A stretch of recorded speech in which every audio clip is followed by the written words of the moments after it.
আমি দিলাম গরম মশলা, এখন দিচ্ছি পেঁয়াজ কুচি,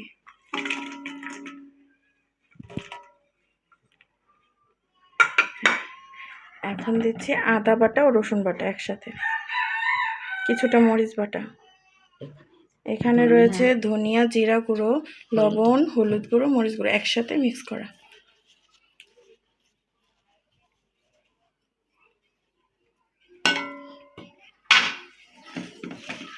এখন ভালোভাবে মাখিয়ে নিচ্ছি যাতে সব কিছুতে ভালোভাবে মশলা মিশে যায়।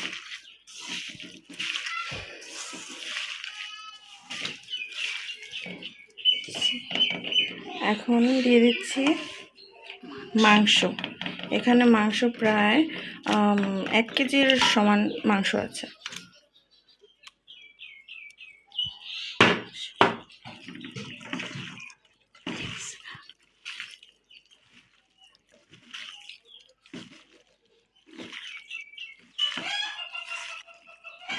ভালো করে মাখিয়ে নিচ্ছি যাতে সব কিছুতে মাংস ভালোভাবে যায়। আর মাংসগুলো প্রথমে একটু ফাড়া দিয়ে নিয়েছি যাতে ভালোভাবে মাংসগুলো ভিতরে মশলা যায়।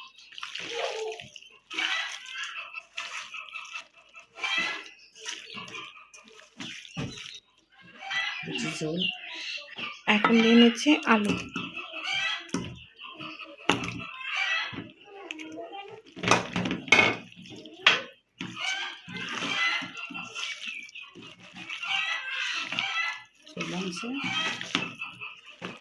এভাবে কিছুক্ষণ ম্যারিনেট করে রাখবো।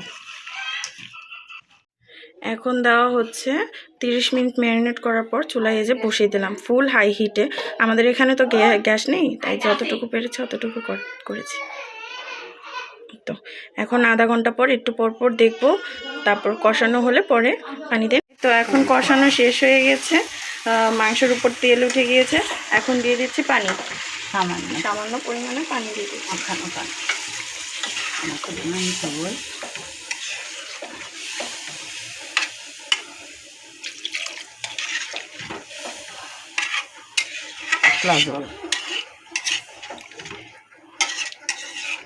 দেখুন তরকারির কালারটা কি সুন্দর এসেছে।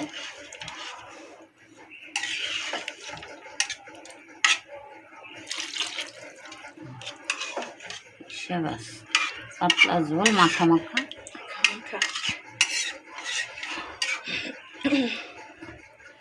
এখন ঢাকনা দিয়ে দিব আর একটু আঁচে রাখবো, তারপরে নামিয়ে নেব।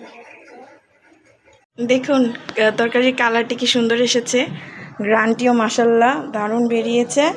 এই তো ছিল আজকের রান্না। সবাই লাইক করুন, সাবস্ক্রাইব করুন এবং বেল আইকন দিয়ে আমাদের পাশে